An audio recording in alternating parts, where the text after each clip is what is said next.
Shalom Bapak Ibu, Saudara-saudari yang diberkati dan dikasihi oleh Tuhan kita Yesus Kristus. Selamat berjumpa kembali di channel Jalan yang Lurus.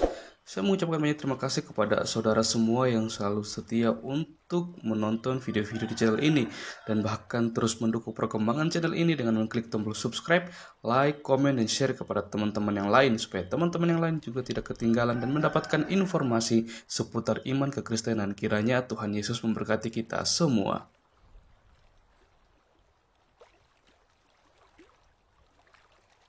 Saudaraku yang diberkati dan dikasihi oleh Tuhan kita Yesus Kristus.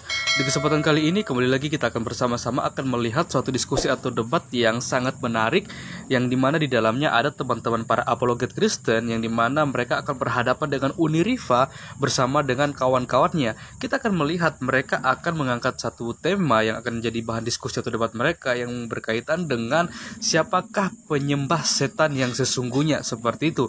Dan kita juga akan melihat setiap data-data bahkan narasi yang mereka bawakan, apakah semuanya itu sesuai dengan tema atau semuanya itu jauh atau tidak sama sekali menyinggung tema yang menjadi bahan perdebatan mereka di hari ini. Maka dari itu, tanpa berlama-lama, mari langsung saja kita simak videonya, dan saya harap untuk kita semua bisa menyimak serta mengikuti alur diskusi atau debat ini dari awal hingga akhir supaya kita tidak gagal paham, bahkan kita juga boleh mendapatkan sesuatu hal yang baru melalui diskusi ini dan kita juga bisa mengambil berkat di dalamnya, seperti itu. Maka dari itu, mari kita bersama-sama saksikan, dan saya juga berharap supaya kita bisa memberikan komentar-komentar yang baik, positif, tanpa saling menjatuhkan satu dengan yang lain. Selamat menyaksikan. Tuhan Yesus memberkati.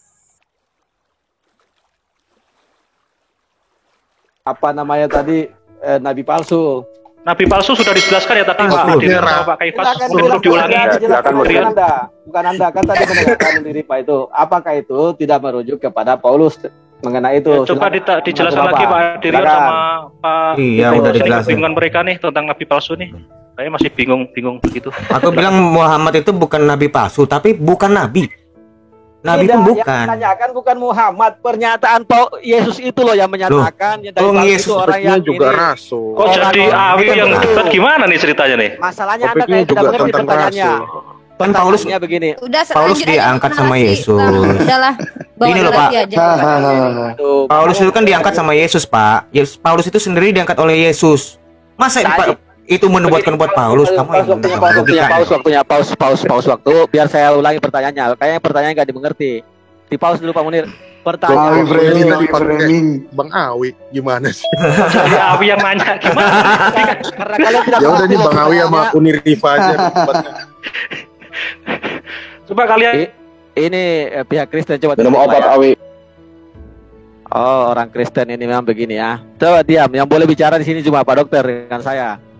Tunggu dulu. Kuncing dola dulu, kuncing onta dulu Awi. Ini di kick aja nih. Gimana Awi gimana? Coba jelaskan kebingunganmu coba. Tunggu. Saya kick dulu si Malik ini ya. Tolong yang kos di kick dulu Malik. Ini orangnya tidak beradab ini Mas, selalu begitu. Jadi saya ingatkan kepada Kaisar. Jelaskan kebingunganmu Awi coba. Coba ceritakan kebingunganmu coba. Saya mau jelaskan dulu, saya ulangi. Di pertemuan berikutnya dimanapun kalau ada si Malik, kita tidak akan ada alakan diskusi lagi ya. Ini saya pertegas di sini biar semua dengar. Karena sudah berkali-kali kami sampaikan, cuma narasi yang dibangun itu selalu narasi. Assalamualaikum. Ya. Aduh, ini siapa nih mengganggu jalannya? Silakan si narasumber kan ditanyakan mengenai nubuatan Yesus tentang nabi palsu yang orang. Mungkin saya pertegas saja pertanyaannya, Bang. Oke, silakan. Pertanyaan saya tadi itu, di manakah Nabi Muhammad? Oh, ternyata Awi nggak mengerti. Coba silakan Rifa. Ya. Kamu sama aja, kamu aja on juga ya. Jadi nggak perlu ke kamu. Pokoknya pribadi kan Awi kan ngakuin sendiri tadi nggak mengerti. Gimana sih? Coba jelasin. Menyerang pribadi Nabi Muhammad dan ketika pribadi diserang kamu mencak-mencak. Jadi gini, sama Rion sama. Sabar dulu nih Pak. Saya mau tanya ke semua yang ada di sini. Adakah saya tadi mengatakan tidak mengerti? Ini hanya barusan ada. Bukan ODGJ ini. Barusan kamu ngomong. Kita ngomongnya yang tidak mengerti itu kalian. Pertanyaan jangan mengerti. Kok saya dibilang tidak mengerti? Ini si ODGJ dokter ini tolong nyambung kalau ngomong. Lah, nyerang pribadi. Alah, nggak mempan pakai framing sini, mulutmu aja tadi kurang ajar, bilang Nabi Muhammad menggauli anak kecil, kamu tuduh-tuduh begitu. Sementara mama Tuhanmu dinikahi umur berapa sama bapak tirinya Yesus? Nah, kamu jelaskan aja kebingunganmu apa. Lu sama Nabi lu itu memang setia. Satu lagi siapa ini? di-kick lagi. Siapa lagi satu yang pakai kita setting dulu aja, kita setting security-nya Pak Ya, Ali. saya mau lanjut nih. Pertanyaan saya nggak kejawab dari tadi itu. Di-kick itu Karena siapa itu? Karena ini akan menampakkan siapa nabi Coba palsu. silakan jelaskan kebingunganmu, mumpung ada 46 detik nih. Ya, diam kamu. Kamu berani debat sama saya enggak? Aku moderator loh, kok suruh diam. Sendiri, Pak. Ya, jadi begini ya. Jadi ternyata nabi palsu yang menurut Yesus itu justru indikasinya kepada Paulus. Saya berani bertanggung jawab dengan pernyataan saya. Kenapa saya katakan itu? Yang pertama, kata Yesus, bapakmu adalah iblis. Iblis lah ada bapakmu yang ngaku bapak ini waktunya adalah. siapa? Ini yang bicara ini. Aduh, ini siapa sih ini yang ganggu nih? Pihak Kristen ini. Aku dong, aku moderatornya. Bukan kamu adalah kita itu. Oke, kita cek. Ini kenapa sih kalau udah pembuktian gini kalian ke kamu ini? nanya dong. Halo. Kamu debat sama saya. Kamu mau gantiin Rion sama Kefas. Kamu maju deh. Timer tapi Loh, katanya tema yang itu, kamu takut sama tema yang itu kemarin yang kita sepakati. Tema yang itu apa? Tema yang kita Tema berubah yang itu. itu. Apaan sih ini orang pernah aja enggak kamu ngajuin tema kok. Loh, nyerang pribadi lagi. Kata si Kelvin aja kamu nggak berani debat kok, nggak ada yang maju karena Oke, kita mute dulu, tampilkan timer. Silakan waktunya Muslim 5 menit terakhir di 3 kali 5 menit terakhir. Silakan Muslim. Jadi saya tadi tuh bertanya kepada mereka ini, di mana bahwa Nabi Muhammad itu memenuhi kriteria nabi palsu yang dikatakan oleh Yesus. Kalau tidak ada berarti Nabi Muhammad bukan nabi palsu menurut Yesus. Bawah dicalonin.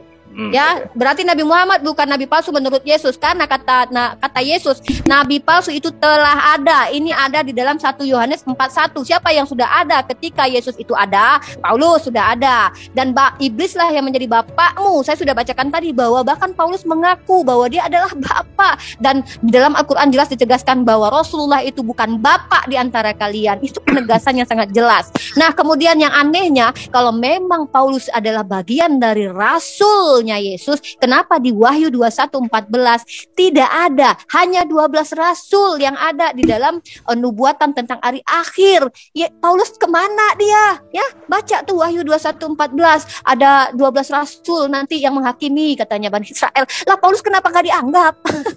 Itu baca di dalam kitab kalian. Nah, kemudian kata Matius 7:16, disinilah pembuktian sesungguhnya siapakah yang menjadi nabi palsu itu. Kita buka bahwa menurut Matius 21 ayat 14. Bentar Bang Awi, matikan, aku ambil ayatnya dulu. Enggak apa-apa, enggak bisa dimatikan. Timer jangan terus. Matius 21 ayat 14 ya. Begini katanya. Mana ya? Tunggu. Matius 7, bentar. Aku cari ayatnya, enggak bisa dimatiin ya. Habis dong waktu aku. Terus. Enggak apa-apa, pindah aja dulu. Matius 7 nggak bisa pindah, orang mau premisnya ke sini masa pindah ke yang lain nih. Dari buahnya lah kamu akan mengenal mereka. Dapatkah orang memetik buah anggur dari semak duri atau buah ara dari rumput duri? Gimana ceritanya penjahat tiba-tiba jadi rasul? Itu yang namanya serigala menyamar jadi domba. Kalau Nabi Muhammad itu nggak pernah terdata bahwa dia itu pernah berbuat jahat ketika semasa hidupnya sebelum diangkat jadi rasul. Demikianlah setiap pohon yang baik menghasilkan buah yang baik, sedang pohon yang tidak baik menghasilkan buah yang tidak baik. Tiba-tiba ada seorang penjahat pembunuh Stefanus ngaku jadi baik, ngaku jadi rasul. Katanya matanya buta. Dia terjungkir balik ketemu sama Paulus. Tiba-tiba sama Yesus. Katanya dia cahaya, wajar dia buta. Lah yang menyertai dia emang buta, ngelihat juga cahaya itu. Kemudian tidak mungkin, kata Yesus, ini warna merah ya. Yesus yang bilang, tidak mungkin pohon yang baik itu menghasilkan buah yang tidak baik, ataupun pohon yang tidak baik itu menghasilkan buah yang baik. Tiba-tiba penjahat jadi berbuah baik. Ini Yesus mau mengingkari pernyataannya di dalam Matius 7 ayat 18. Dia sendiri yang bilang, nggak mungkin, kata Yesus, pohon yang baik itu menghasilkan buah yang tidak baik, ataupun pohon yang tidak baik itu menghasilkan buah yang baik. Ini gimana Yesus nih? Tiba-tiba dia milih orang jahat jadi rasul. Dia sendiri bilang nggak mungkin pohon yang jahat itu, pohon yang buruk itu hasilnya buah baik. Lah Paulus tuh penjahat coy. Tiba-tiba jadi rasul. Ya, dia awalnya serigala, tiba-tiba nyamar jadi domba. Ngaku-ngaku untuk Bani non-Yahudi. Kata Sirion tadi di Yeremia, perjanjian baru itu untuk orang Bani Israel. Kenapa perjanjian baru itu untuk orang yang nggak sunat? Orang yang nggak sunat ngapain disunat? Nggak dikatakan perjanjian baru. Emang dia nggak disunat, emang pemakan babi kok. Tahu aja lah orang Yunani gimana kan, penyembah berhala, penyembah dewa-dewa, ya kan, pembunuh-pembunuh.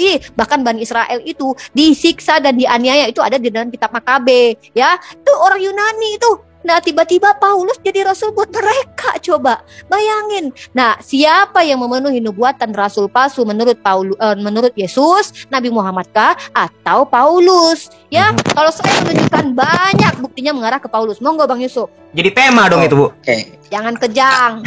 Jadi tema dong. Nanti ditanggapi ya di waktunya ya. Gini. Kalau tadi Aderion mengatakannya tidak ada, ya kita tidak memaksa ya perkataan Yesus yang mengutus Paulus gitu, gak apa-apa.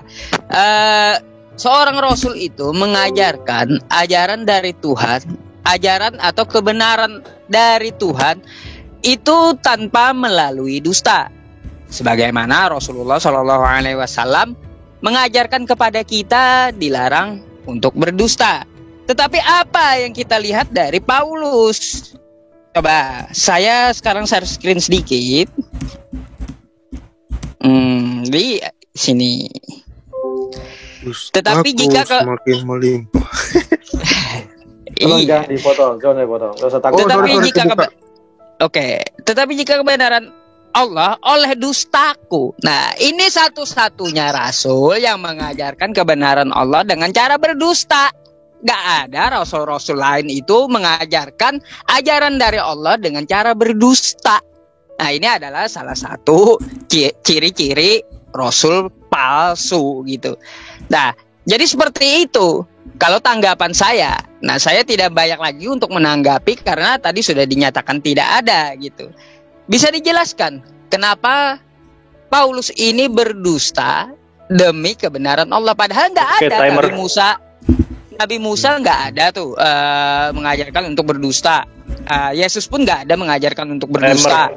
Nabi Muhammad juga nggak ada untuk mengajarkan berdusta. Lah ini Paulus satu-satunya mengajarkan dusta. Timernya, Pak. Oke, waktu habis Bang Yusuf.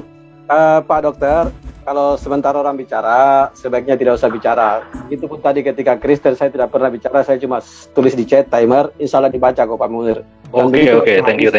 Sorry ya. Silakan teman-teman Kristen menjawab kebingungan dari Pak Yusuf. Tunggu. Ini bukan lagi sesi menjawab, ini adalah closing statement karena sudah cukup waktunya 1 jam. Sudah closing statement dari masing-masing pihak, sudah 3 kali 5 menit. Ini nanya loh, Pak. Makanya ini sudah sampai pada waktu closing statement. Silakan kita closing statement. Tadi belum ada keterangan ada closing statement, Pak. Tadi nggak ada keterangan itu. Sudah ada keterangan di awal dan mungkin nanti kita jelaskan di closing statement kebingungan mereka. Di technical meeting juga sudah kita bahas itu. Ya, silakan Pak Awi, closing statement dimulai dari siapa? Dari pihak Kristen, silakan closing statement. Oke, teman-teman Kristen, closing statement sekaligus menjawab kebingungan dari Pak Yusuf sama Bu Rifa tadi. Kita terakhir aja kayaknya mending, karena tadi kan silakan lebih elok terakhir, karena tadi dimulai sama teman-teman Muslim. Gitu. Justru karena dimulai oleh Muslim, kita makanya ini siapa coret-coret ini ya? Asad siapa Asad? Saat ini Asad nih. Teman Anda Kristen tadi nih, silakan Asad, jangan coret-coret lah. Ini Kristen ini. Kristen kok namanya Asad sih? Aneh. Dia Kristen tadi, dia yang menghujat saya tuh. Kalau tidak percaya, tidak usah bilang aneh, itu teman Anda tuh Kristen. Jadi ketahuan kan? Ya, namanya aneh kalau Asad. Silakan teman-teman Kristen untuk menjawab kebingungan dari teman-teman Muslim. Ini closing ya? Closing statement tapi ya. 5 menit dokter, saya ingatkan kalau jadi narasumber, jadi moderator, nggak boleh menjelaskan orang yang kebingungan gitu. Soalnya itu kita kebingungan gitu loh. Gak apa-apa, memang itu tipikalnya. Gimana sih orang tanya kok kayak memframing gitu? Jangan gitu ya. Tak ingatin dokter. Sorry. Oke, silakan lanjut. Cara yang baik gitu loh. Aku potong dikit. Mungkin sebentar. Sebelum moderator. Sebentar. Sebelum dipersilakan, sabar dulu. Jadi dimaklumi saja dokter ini karena memang dia agak ada kelainan sedikit. Jika dia ngomong begitu, diulang-ulangi terus. Nah, itu tuh sama tuh Pak. Silakan. Dimulai dari siapa yang ngomong ODGJ tadi? Silakan dinilai sendiri ya, teman-teman. Silakan dari pihak Kristen. Ini sebelum waktu jalan ya, mungkin saranku lebih baik moderator juga dikasih waktu gitu. Iya. Jadi kita narasumbernya bingung kapan mau mulai ngomong. Silakan. Iya. Pak ini. Karena ini sudah dibahas dalam technical meeting, seharusnya Bang Kaisar Pak Amir juga dikasih waktu juga kalau boleh. Pak Amir Li. Memberikan memberitahukan narasumbernya bagaimana aturannya, termasuk ke moderatornya juga harusnya disampaikan. Silakan lah closing statementnya 5 menit waktu berjalan. Ini partisipan banyak yang bisa bertanya. Kalau kita terus ribut ini sesi partisipan nanti malah cuma satu orang yang bisa bertanya. Aku start ya. Kapan mulainya nih? Dari tadi. Timer ya, silakan. Ya bisa dimulai. Ya, halo. Silakan. Ya.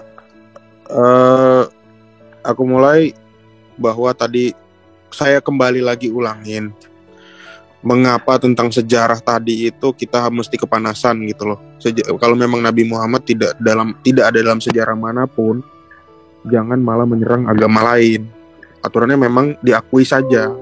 Alangkah lebih fairnya kalau dibilang memang Nabi Muhammad tidak ada dalam sejarah manapun. Aturannya ngomong seperti itu gitu loh. Sama kayak tadi kita bilang kalau seperti kalimat tentang Paulus yang diinginkan gitu, kami bilang emang nggak ada, nggak usah dibuat-buat gitu.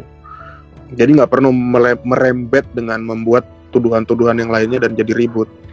Terus tadi untuk kalimat yang dikutip sama si bro siapa tadi, Yusuf ya. Yusuf itu memang kalimat itu memang sering dikutip dalam polemikus Islam polemikus untuk membuktikan bahwa Paulus itu berdusta. Tapi kalau kita telaah itu memang tidak seperti itu, dan logikanya kitab suci dalam suatu agama menuliskan dusta di dalam ayat-ayatnya sendiri gitu loh. Justru itu adalah memang ada 2 tipe muslim ketika membaca ayat itu. Ada muslim yang mengerti bahwa itu adalah retorika, dan ada juga tipe muslim yang menganggap itu adalah sebuah dusta yang dipamerkan dalam ayat-ayat kitab suci gitu. Jadi saya sangat menyayangkan ketika memahami itu saudara Yusuf membingungkan gitu loh. Padahal Rasul Petrus saja sendiri ngomong ya Rasul Petrus di dalam 2 Petrus 3 ayat 14. Sebab itu saudaraku yang kekasih, sambil menantikan semuanya ini, kamu harus berusaha supaya kamu kedapatan tidak bercacat dan tak bernoda di hadapan dalam perdamaian dengan Dia. Anggaplah kesabaran Tuhan kita sebagai kesempatan bagimu untuk beroleh selamat, seperti juga Paulus saudara kita yang kekasih telah menulis kepadamu menurut hikmat yang dikaruniakan kepadanya. Hal itu dibuatnya dalam semua suratnya apabila ia berbicara tentang perkara-perkara ini. Dalam surat-suratnya itu ada hal-hal yang sukar difahami. Nah ini si bro Yusuf tadi masuk dalam orang yang sukar memahami tulisan Paulus. Jadi wajar. Padahal Paulus itu nama yang sangat termasyhur ya, termasuk Al-Quran menulis adanya surat Ar-Rum, di mana di situ ada orang-orang yang disebut juga Nasrani. Orang-orang Nasrani itu pasti orang-orang di Romawi Bizantium itu pasti mengenal Paulus, apalagi orang-orang yang ada di daerah Arab. Saya share screen sedikit. Ini di dalam sirah Rasulullah, kakak ipar Nabi Muhammad yang bernama Ubaidillah bin Jahas atau kakak dari Zainab bin Jahas ini menjadi Kristen saat Nabi Muhammad sudah menjadi seorang rasul. Jadi kita patut pertanyakan, orang yang di zaman itu aja bisa murtad gitu. Sementara murid-murid Yesus tidak ada yang murtad satupun. Jumlahnya banyak lagi. Nah, ini perlu kita pertanyakan. Oke, lanjut. Pra Aderian mungkin itu aja aku closing statementnya. Oke, yang tentang pernyataan dari Mas Yusuf, kan saya tadi itu nggak menyebut gini loh Mas. Perkataan yang kamu mau itu nggak ada. Nih saya ngomongin, perkataan yang kamu mau itu nggak ada di dalam kitab saya. Tapi bukan nggak ada pengutusan Paulus oleh Yesus, ada, dan saya tadi sudah buktikan. Yesus sendiri yang berbicara itu dengan mengutus Ananias pergi ke tempatnya Paulus. Udah, saya udah finish itu. Jadi saya nggak mau berkutat di situ. Cuma memang perkataan Yesus aja yang perkataan Yesus nggak seperti yang diinginkan Yusuf. Jadi keinginan Yusuf itu nggak bisa saya penuhi. Bukan berarti Yesus itu nggak mengutusnya Paulus, itu satu. Tentang pernyataan Mbak Rifa, justru itu mengindikasikan kepada Paulus. Itu tadi ada perkataan kamu seperti itu. Kamu sudah membuat framing loh. Sebelum bertanya kamu sudah membuat framing kalau Paulus itu berbuat jahat. Terus kamu menyebutkan Baptos 7 ayat 16, penjahat kok jadi rasul?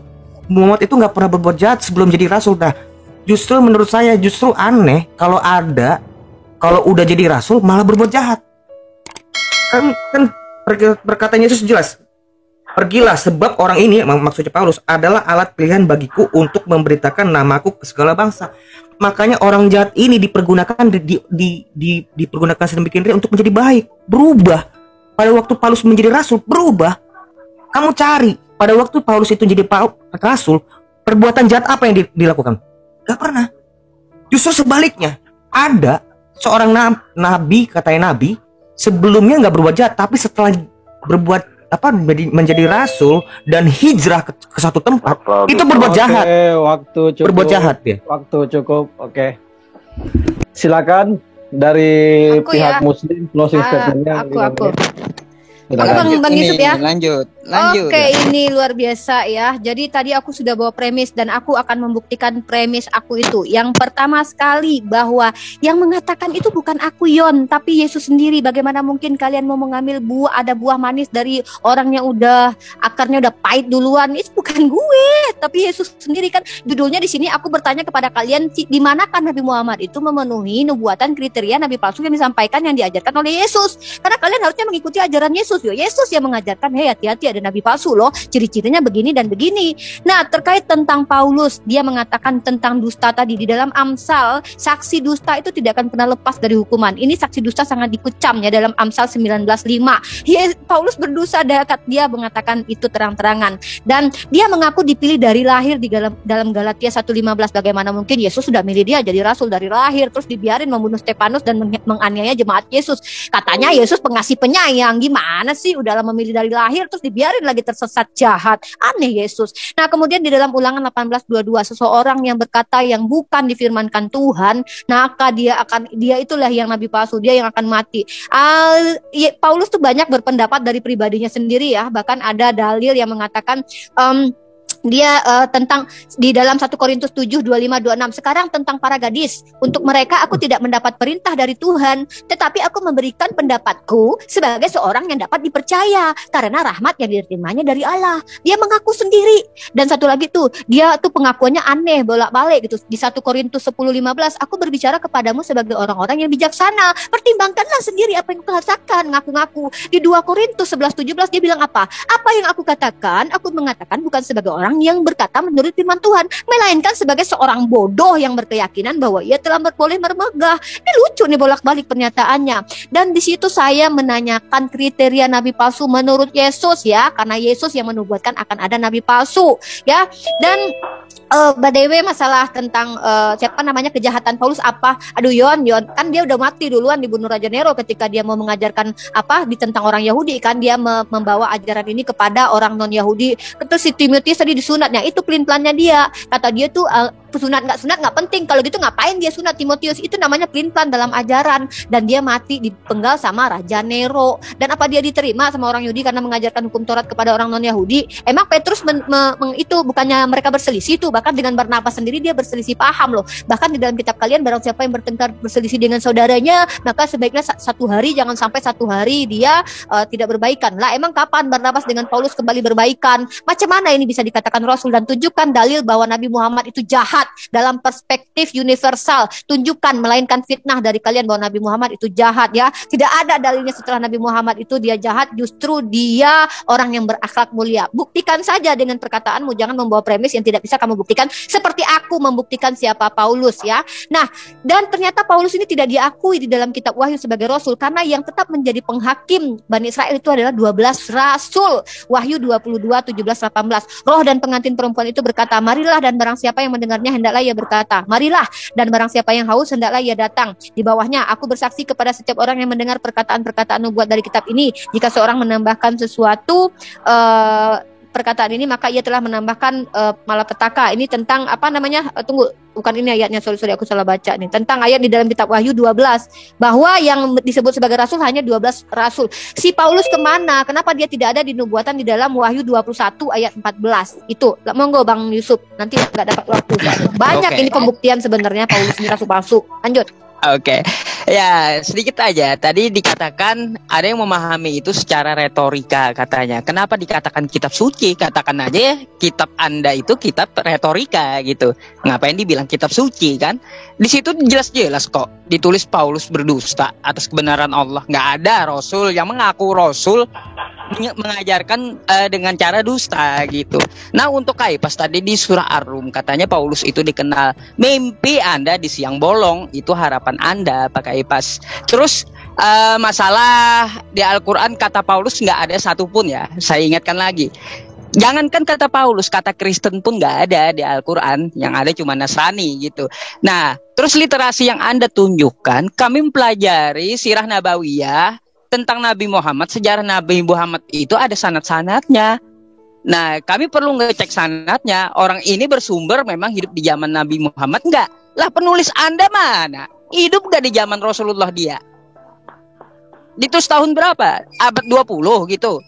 Ah, mimpi lah. Itu harapan Anda, Pak Kaipas. Nah, jadi terima kasih atas pengakuannya. Kitab Anda, kitab retorika. Terima kasih, Pak Yusuf. Oke. Silakan, Pak. Terima kasih, kita sampai kepada sesi partisipan bertanya. Jadi di sesi ini tolong diatur waktunya Pak Munir. 4 dengan 6. Di atas ditulis 4 menit, di bawah 6 menit. Iklan.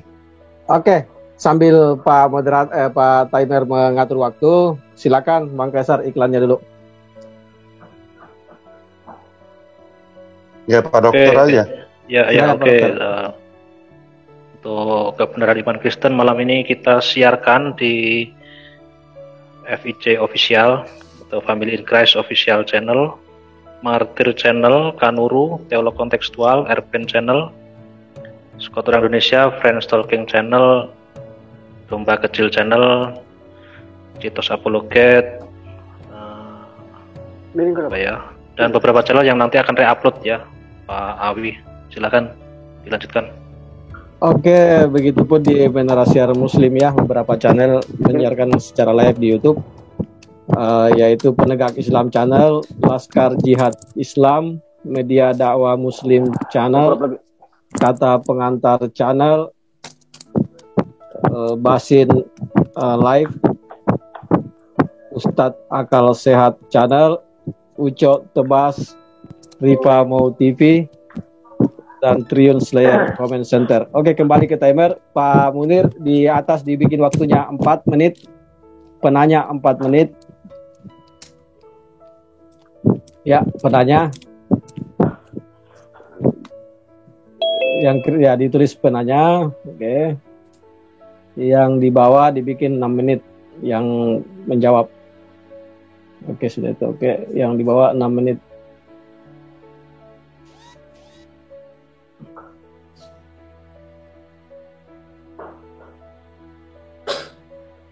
Oke.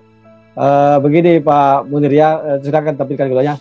Ketika yang bertanya bicara, silakan dijalankan waktu yang di atas. Ketika dia berhenti bicara, di pause waktunya, bukan di stop ya, di pause, bukan di reset. Begitupun di bawah, begitu yang menjawab mulai bicara, dijalankan waktunya, begitu selesai langsung di pause waktunya. Jadi kita langsung ke penanya pertama dari pihak Kristen, yaitu Pak Devwam, silakan Pak Dev. Pihak Kristen Pak David, WAFM, silakan Pak David. Silakan Pak David, buka mic-nya, silakan bertanya. Halo, suaraku kedengaran? Ya, jelas. Ya, langsung. Ya, tentang kerasulannya. Saya penasaran. Itu Baginda Muhammad mendefinisikan kata Hanif dalam bentuk positif itu kapasitasnya berasal dari mana? Itu dulu. Ini pertanyaannya kurang jelas, kayaknya mic-nya terlalu dekat dengan mulut itu. Ya, ulangin lagi ya. Diulang Pak. Tidak usah dijalankan waktunya. Di dalam surah Al-Baqarah 135, di situ kan ada kata Hanif, gitu kan? Oh, Hanif, nah, ya Hanif. Nah, Baginda Muhammad itu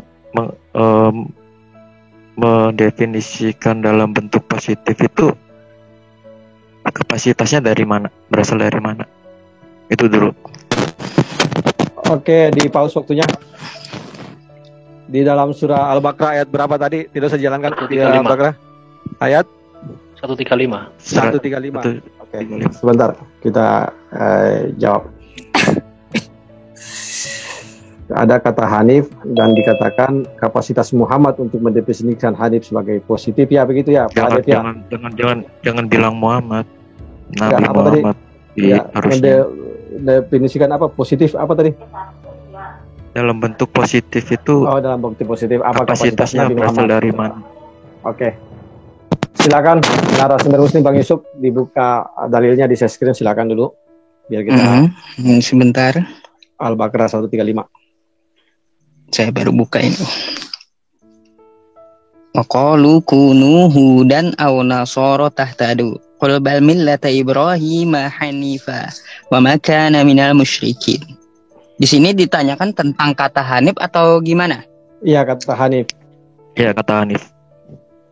Kata Hanif, jalan yang lurus. Hanif itu di sini diartikan jalan yang lurus ya, agama Ibrahim yang lurus gitu. Ibrahim kan bapaknya para tauhid gitu, bapaknya dari ajaran tauhid, artinya mengesahkan Allah. Nah, Hanif di sini dimaksud adalah mengesahkan Allah dari agama Ibrahim sampai kepada kami gitu. Jadi kami mengikuti milah Ibrahim, agama Nabi Ibrahim dahulu gitu. Kenapa? Silakan ya, Faus tentunya. Tampilkan timer. Ya. Sebentar Pak Dep. Kita tampilkan timer dulu Pak Dep. Terus sedikit penjelasan di sini kan, dan mereka berkata, saya screen lagi. Biar aja jalan di belakang ininya timernya. Biar enggak tanggung gitu. Dan mereka berkata, jadilah kamu penganut Yahudi atau Nasrani, niscaya kamu mendapat petunjuk. Benar. Yahudi itu benar pada saat zaman Nabi Musa. Nasrani itu benar pada saat zaman Nabi Isa. Nah, jadi seperti itu. Katakanlah tidak. Tetapi kami mengikuti agama Ibrahim yang lurus gitu. Artinya Islam ini tidak mengikuti ajaran-ajaran yang disalahi oleh Yahudi yang telah diubah-ubah kitabnya maupun Nasrani gitu. Tetapi kami mengambil sumber dari milah Ibrahim gitu, maksudnya dari agama Ibrahim yang lurus. Oke, mentauhidkan Allah Subhanahu wa taala gitu penjelasannya. Oke, timer. Ya. Udah Pak. Terus saja. Timer Pak Munir ditampilkan aja biar timer tampilkan aja karena begitu penanya ini. Jadi jangan usah share screen ya. Saya cuma sebentar aja. Ya. Udah Pak. Silakan. Apalagi yang mau ditanyakan? Iya, karena di dalam ini literasi yang saya dapat di dalam The Religion of Abraham and Islam, di situ dikatakan bahwa rincian khusus dari perlakukan Al-Quran terhadap Abraham mengingatkan unsur-unsur dalam penggunaan Paulus atas dia. Referensi Al-Quran pada Ibrahim sebagai orang yang hidup sebelum wahyu Taurat dan Injil mengingatkan pada kita pernyataan bahwa ia hidup 430 tahun sebelum Taurat, yaitu di Galatia 3:17. Argumen Paulus bahwa janji yang dibuat untuk keturunan Abraham tidak berlaku untuk orang Yahudi pada umumnya, tetapi khusus kepada Kristus. Galatia 3 ayat 16 nampaknya memberi pertanda pengecualian Allah dari pelaku kejahatan al-Salimun dari perjanjian ketika Ibrahim meminta agar keturunannya dimasukkan ke dalamnya. Itu di Quran ya, di Quran surah 2 ayat 24 itu. Akhirnya meskipun tidak ada hubungan semetik yang jelas, kita tergoda mengkaitkan berbagai referensi tentang Abraham sebagai Hanif dengan Kejadian 15 ayat 6. Abraham menaruh imannya kepada Tuhan dan ia menghitungnya sebagai kebenaran atas sedekah, Paulus mengutip ayat tersebut ketika berbicara tentang Abraham baik di Roma 4 ayat 3 dan Galatia 3 ayat 6. Dan tentu saja ini juga menonjol dalam diskusi para rabi tentang Abraham. Saya boleh minta tolong share screen nggak, Pak Silakan, share screen, silakan. Apa mau di share screen? Ya, biar nggak dianggap. Kok nggak bisa? Oh, bisa ya? Bisa, langsung aja. Ya, ini hasil screenshot saya.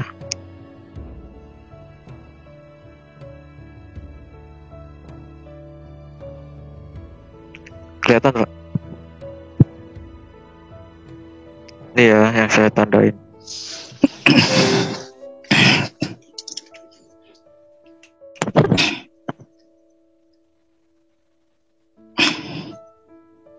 Kelihatan Pak? Iya, langsung Pak David. Ya, ini literasi yang saya bacakan bahwa Hanif itu berbicara tentang iman Abraham ketika keluar dari Ur Kasdim itu. Nah, sedangkan di dalam literasinya Francis Blum itu mengatakan bahwa Hanif berdasarkan perspektif Arabic leksikal itu adalah pagan. Itu bentar saya screen ya.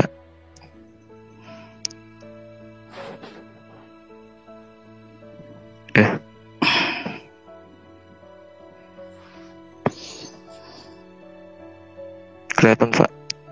Iya, oke. Ini yang saya tandain. Iya. Hanif sama dengan pagan. Oh gitu. Oke.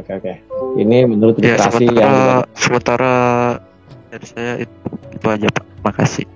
Oke, poin yang mau disampaikan Bang Dev tadi, timer ditampilkan timer dulu. Sepertinya mau mengatakan bahwa menurut literasi yang dipahami Bang Dev itu adalah Hanif itu adalah paganisme itu, dan di dalam Islam Hanif itu adalah lurus, ajaran yang lurus. Sehingga pertanyaannya tadi, apa kapasitasnya Nabi Muhammad atau penerjemah lah mungkin ya yang menyatakan itu Hanif itu adalah ajaran yang lurus, mungkin begitu. Silakan tampilkan timer Pak Munir. Mohon maaf Pak Munir, harus selalu standby Pak Munir. Nanti aja bikin kopinya. Pak Munir, itulah resiko jadi timer Pak Munir. Jangan jauh-jauh dari perangkat. Silakan dibahas Pak Yusuf, ini menyangkut masalah kata. Karena menurut literasi yang dibaca oleh Bang Dev, Hanif itu kesimpulannya itu adalah pagan. Sedangkan dalam Islam Hanif itu adalah ajaran yang lurus. Boleh dijawab sekarang ya gitu ya. Silakan. Yang pertama, kita itu belajar di dalam agama Islam ya memakai kosakata bahasa Arab, bukan kosakata bahasa Inggris gitu. Itu yang pertama. Yang kedua, literasi yang dia jelaskan itu sanadnya dari mana, perawinya dari siapa, perlu kita cek lagi gitu. Sedangkan kita di dalam agama Islam itu sampai pendapat ulama aja bersanad gitu, sampai ke Rasulullah. Lah ada pendapat di luar Islam bilang Hanif pagan, Nabi Muhammad begini, Nabi Muhammad begitu, apa bisa kita percaya? Nggak nyambung jadinya gitu Pak. Nah, jadi saya heran apa yang Anda katakan tadi berputar-putar ke Al-Quran, lalu ke Galatia, lalu ke Al-Quran lagi, lalu ke literasi orang. Nah, ini Anda campur-campurkan yang tidak sesuai dengan kaidah pemahaman Islam gitu. Islam itu mempunyai aturan di dalam mengkaji sebuah ilmu. Nah, di dalam mengkaji sebuah ilmu yang diturunkan, yang dia turunkan itu harus jelas gitu dari Rasulullah Shallallahu Alaihi Wasallam. Ada sanadnya. Tiba-tiba ada literasi berbahasa Inggris, Pak. Literasi bahasa Inggris, Nabi Muhammad itu bukan orang Inggris, tetapi dia orang Arab. Nah, sehingga kita memahami kata Hanif itu adalah kata jamak dari Hunafa ya gitu. Hunafa itu jamak gitu Pak. Nah, itu adalah mengesakan atau mentauhidkan Allah di dalam kosakata Arabnya. Jadi kalau Anda memakai bahasa lain ya terserahlah. Bukan bahasa Quran masalahnya. Jadi seperti itu. Pertanyaan Anda gak nyambung masalahnya gitu. Al-Quran Anda komparasikan dengan literasi yang tidak ada sanadnya. Ini ngaco gitu. Oke, jadi seperti itu penjelasannya. Oke, silakan. Sampai katanya masih ada waktu lagi. Siapa tahu mau ditambahkan. Uniripa mau menambahkan? Uniripa? Kemute kali Bang Awi. Mana anunya Uniripa? Ya, kalau gitu saya tambahkan ya Bang Awi ya. Karena kalau kita mempelajari secara otodidak pun di dalam agama Islam itu adalah syaiton gitu gurunya. Jadi di dalam kajian agama Islam itu harus berguru dan gurunya mempunyai keilmuan yang jelas dan diakui bersanad sampai ke Rasulullah Shallallahu Alaihi Wasallam. Jadi nggak sembarangan, nggak ambil literasi sana sini, apalagi yang penulisnya nggak jelas gitu. Penulisnya malah Albert Einstein, orang Inggris yang hidup di abad 20, bak Doraemon aja dia ke masa lalu gitu. Jadi seperti itu. Jadi kalau Anda mau mengkritisi Islam, silakan Anda memakai literasi Islam yang dipahami oleh kami gitu. Nah, kalau Anda membawa literasi di luar Islam, ya hadis saja itu perawinya loh Pak, perawinya pernah berbohong aja itu nggak kami pertanyakan gitu hadis tersebut. Cuma berbohong perawinya itu kami pertanyakan loh, benar nggak yang dia ini? Apalagi hafalannya tidak kuat gitu. Nah ini kami pertanyakan, kami cek. Maka dari itu, kalau kita ingin mengkaji Islam itu, kita tidak bisa mengambil literasi di lain. Karena ya suhufi Ibrahim wa Musa katanya. Al-Quran itu sudah lengkap, tertulis dari suhuf Ibrahim dan apa yang ada di Musa gitu. Jadi seperti itu. Nah di dalam pelajari Al-Quran pun Anda comot satu ayat. Padahal metode memahami Al-Quran itu ada berapa kemarin saya jelaskan ke Aderion? Ada 4. Itu cara metodenya, cara metode tafsirnya. Terus di dalam ilmu Al-Quran itu ada 21 keilmuan bahkan lebih di dalam ilmu ulumul Quran itu. Kalau Anda tidak melihat ayat sebelumnya, sibaknya, lalu Anda tidak melihat lihaknya, ayat setelahnya, Anda belajar dari mana? Nah, jadi jangan dibawa literasi di luar Islam yang tanpa sanad gitu Pak, karena nggak akan ada yang percaya gitu. Oke, gitu. Terima kasih Pak. Terima kasih Bang Yusuf. Di riset waktunya ke 6 menit, kembali ke 6 menit Pak Munir. Sekarang giliran penanya dari Muslim yang pertama, yaitu Pak De Wong Bodo. Silakan Pak Wong Bodo, dibuka mic-nya. Silakan Pak Wong Bodo. Terima kasih. Saya akan menanyakan semua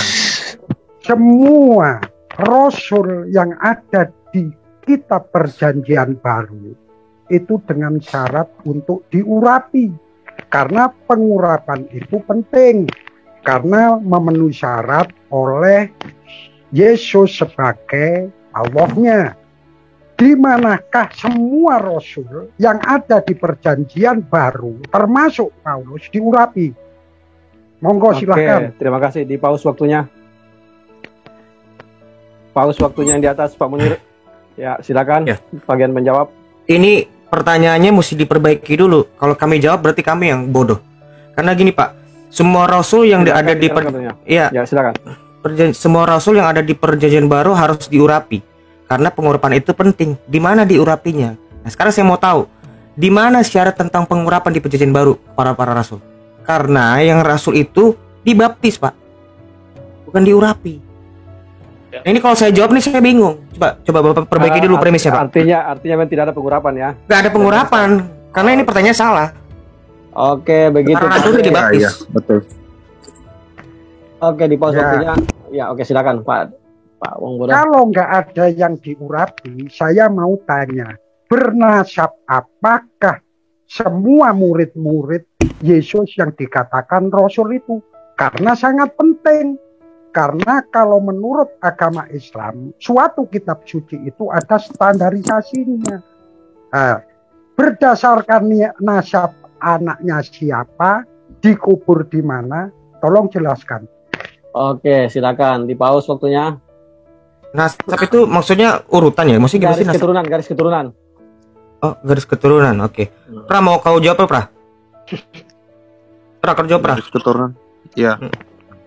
Di dalam kekristenan itu masalah nasab itu semua jelas ada di tulisan kekristenan yang namanya Sinaksarion. Sinaksarion ini usianya lebih tua daripada Injil.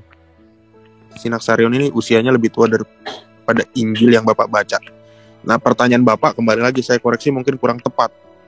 Karena pertama para rasul tersebut itu semua dicatat lokasinya dan matinya di mana, bagaimana matinya, serta umat-umatnya juga bagaimana masih ada sampai sekarang. Jadi permasalahan untuk nasab ini masalahnya kalau dijelaskan itu tidak menjadi hal yang penting karena yang penting adalah karena mereka juga dibaptis oleh Yesus. Ada di Yohanes berapa ya? Yohanes 4 ayat 22 ya kalau nggak salah. Nah di situ karena apa?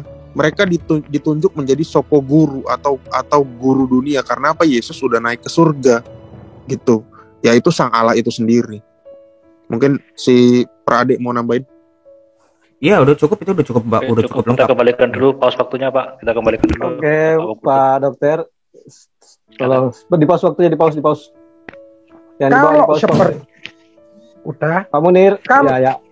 Kalau seperti itu berarti Paulus itu pernah dikasih mukjizat karena ke-12 murid itu dikasih mukjizat oleh Yesus menyembuhkan orang sakit dan dia untuk mengusir setan.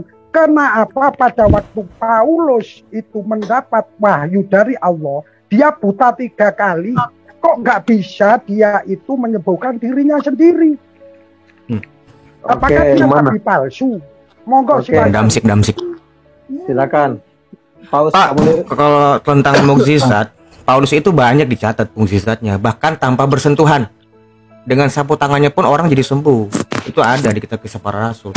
Tentang Damsik itu kan memang kan akhirnya kan dia disembuhkan oleh Ananias setelah dibaptis. Kan begitu, Pak. Dia kan belum resmi jadi rasul pada waktu itu. Setelah Ananias membaptis dia langsung sembuh. Gitu kalau kronologis ceritanya, Pak. Ya gitu, Pak. Itu sih. Oke. Ya, hanya itu doang. Nah, sekarang apakah memang Yesus pada waktu dia ketemu Maria, pada waktu dia pertama kali dia bangkit dari kubur, sekarang aku akan pergi kepada Bapa. Apakah di dalam situ semua murid yang dikatakan oleh cerita-cerita itu, karena saya tanyakan nasab aja nggak tahu. Apakah ada di situ? Cuman Maria yang ada. Aku sekarang akan pergi kepada Bapakmu dan Bapakku, kepada Allahmu dan Allahku. Tolong dijelaskan. Apanya? Yang dijelaskan apanya? Orang-orang yang karena ada di situ. Karena Yesus di situ akan pergi kepada Bapa. Oh, tentang Bapakku, Bapakmu, Allahku, Allahmu yang saya jelaskan itu atau tentang apa? Karena sekarang aku akan pergi kepada Bapa. Betul Pak, betul. Itu yang kita jelaskan itu tentang Bapakku, Bapakmu, Allahku, Allahmu, atau tentang saksi yang melihat itu yang Bapak mau tanya? Saksi yang melihat itu cerita Yesus langsung atau cuman cerita Maria kepada cerita Maria Magdalena diberitahukan kepada Yesus. Setelah Yesus makan daging itu. Maria Magdalena goreng. Ya, Maria Magdalena itu kan langsung memberitakan kepada murid-muridnya pada saat itu. Pak Munir, kan ya. Murid-murid Yesus ini kan Bapak bertemu. Bahasnya kan sebentar. Iya. Ini Bapak kan bahas lari lagi ke ikan goreng. baca di ayat 1. Itu kan Lukas. Lukas 2.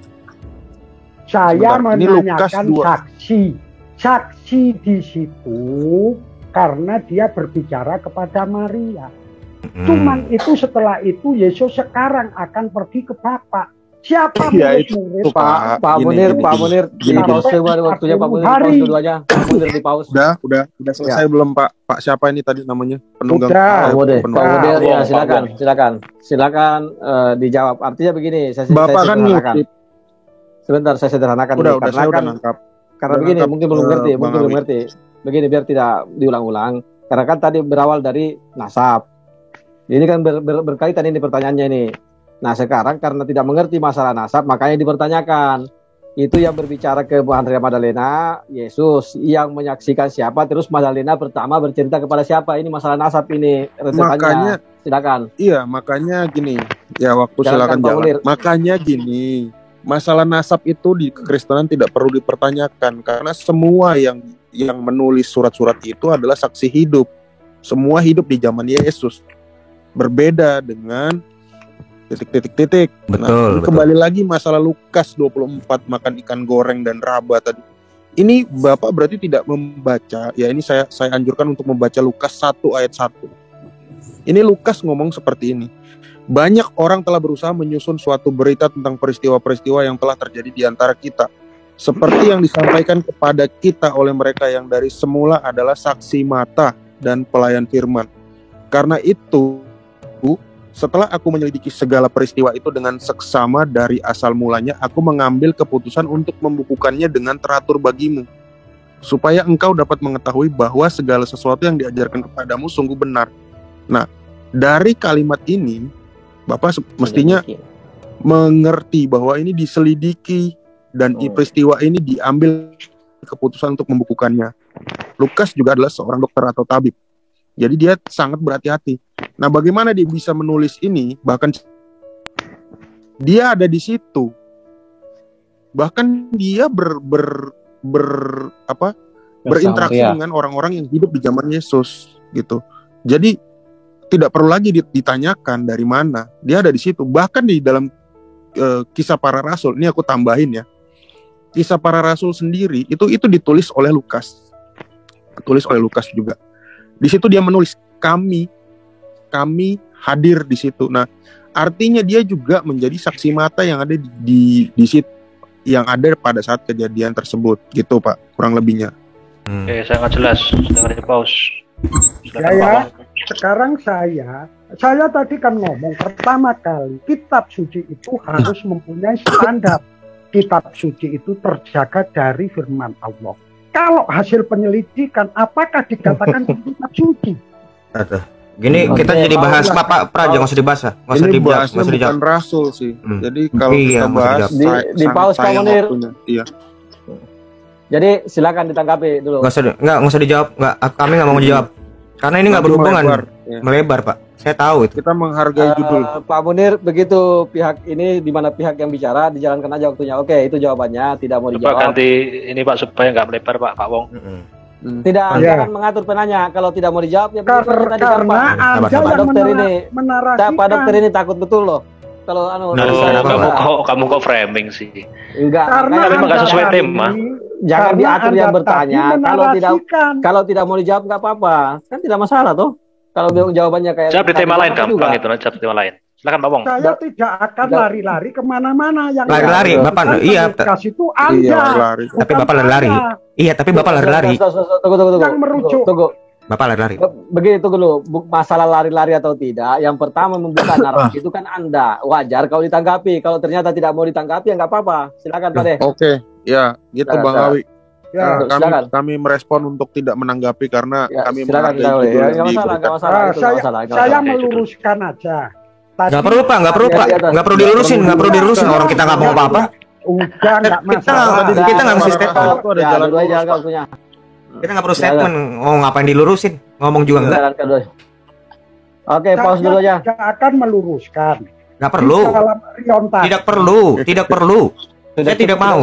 Tidak usah dipotong. Ini waktu saya atau waktu Anda, Rion? Betul. tapi Bapak meluruskan yang nggak lurus, yang nggak ada. Nggak lurus. Oke. Enggak. Ya sudah kalau Bapak meluruskan yang tidak ada. Enggak, ini cuma saya salah ngomong, Pak. Tidak, Saya masalah. Bapak meluruskan, kami kan tidak menanggapi. Ya sudah. Ya udah ngapain lurusin? Cuman bertanya. Betul. Ya, begini. Pertanyaanmu salah. Kan begini.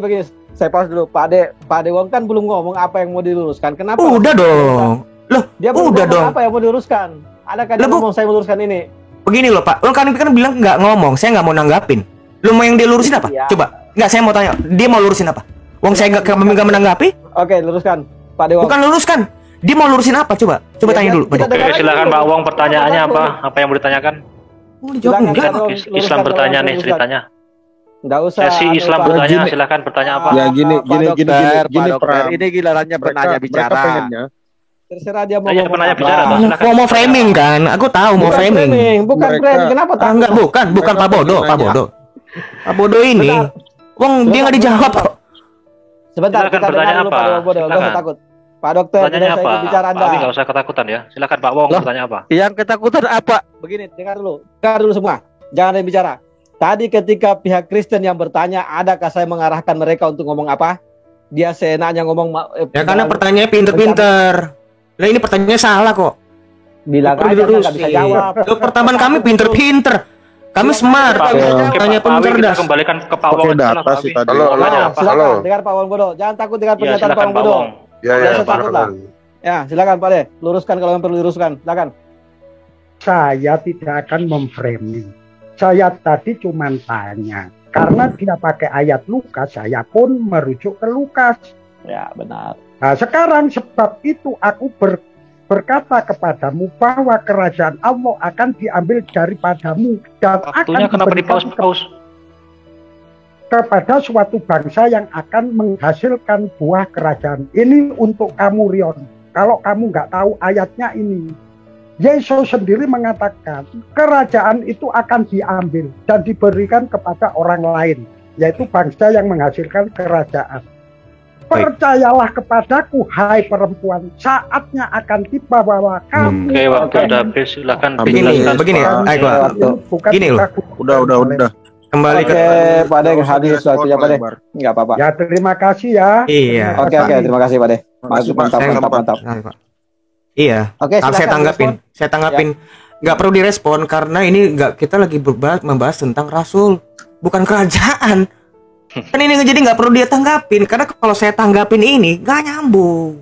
Saya nggak mau kayak gitu. Ya silakan, Pra. Ya nggak ada yang ditanggapin sih. Saya juga bingung pertanyaannya tadi sama Bapak itu. Oke, tidak apa-apa, nggak masalah itu. Ya, begini namanya berdiskusi. Kalau memang tidak mau tanggapin nggak apa-apa juga. Kita tidak mempermasalahkan itu. Silakan di pause, di reset waktunya ke atas 4 menit, di bawah 6 menit ke penanya Kristen yang kedua. Siapa tadi? Pak Kasih sejati. Ini favorit saya ini. Mantap silakan, ini. Layar band. Mantap kalau layar band ini. Saya senang kalau dia yang bicara ini. Layar band silakan. Tolong dibantu buka mute-nya, Pak Dokter, layar band. Oke, bentar saya cari dulu. Saya sudah ketemu, saya buka mute-nya. Silakan layar band. Nah, ini kalau layar band yang bicara bagus ini. Silakan layar band.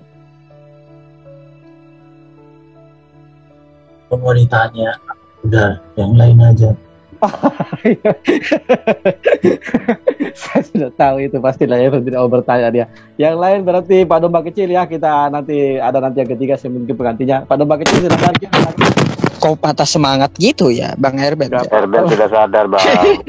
Pak Domba Kecil, Pak Domba Kecil, silakan Pak Domba Kecil. Sudah sadar kalau nggak akan bisa dijawab. Silakan Pak Domba ditanyakan. Ya, tidak usah, ya, lanjutkan. Mau mualaf bencana nah, besok katanya. Penambah mau mualaf. Silakan Pak Domba Kecil. Bagus pertanyaannya Pak Domba Kecil biasanya nih. Mana Pak Domba Kecil? Ini saya senang juga kalau dia bertanya nih. Kita berpikir kalau Pak Domba Kecil bertanya itu biasanya logika kita yang ditanyakan. Silakan pegangan, Pak Domba Kecil. Bang Yusuf, pegangan Bang Yusuf. Pak Domba. Nah ini salah satu orang yang saya senang kalau bertanya juga ini Pak Domba Kecil. Silakan. Murid saya itu. Coba panggil Pak Domba, kayaknya jauh dari perangkat.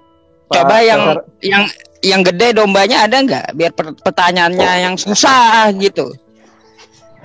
Pak Domba Kecil, Bang Kaisar coba yang berikutnya. Kalau ada yang lain, kayaknya dia jauh dari perangkat. Halo, Domba. Oke, Benjamin Rafael dulu lah, Benjamin Rafael.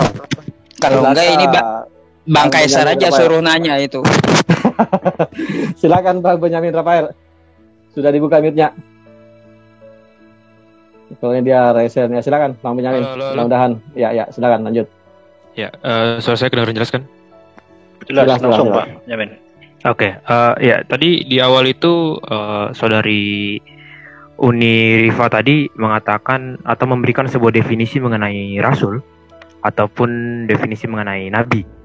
Nah, saya mencoba untuk setelah saya mendengarkan hal tersebut, saya mencoba untuk membuka internet dan saya searching bahwasanya Al-Quran mengatakan bahwa Adam adalah sebuah nabi dan disebutkan sebanyak 25 kali dalam Quran.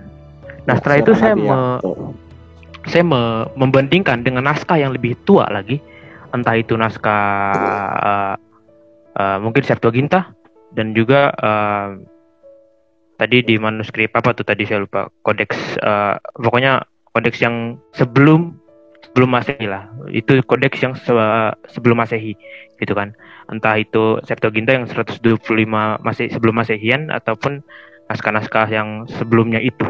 Nah, ternyata di situ pun tidak ada sebuah kalimat yang sekiranya mendeklarasikan bahwasanya Adam itu adalah nabi.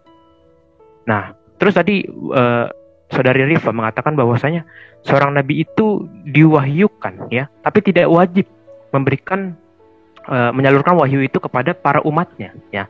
Sekarang saya tanya ya, kenapa ya? Yang pertama, pertanyaan saya ada dua nih. Kenapa dia Mbak Rifa lebih mempercayai naskah yang lebih baru ya daripada naskah yang lebih lama dan otentik? Nah, terus pertanyaan yang kedua, apabila ya, udah itu satu aja lah, biar nanti teman-teman bisa nanya juga. Oke. Silakan Uni Rifa, di pause waktunya dulu, sabar ya, di pause ya. Yang pertama sebenarnya bingung juga teman-teman Kristen ini ya, benar-benar bingung mereka. Justru di dalam kitab kalian itu indikasi bahwa Adam itu nabi. Bahkan semua yang ngaku-ngaku ketemu Tuhan itu nabi, itu ada di kitab kalian. Baca Bilangan 12 ayat 6.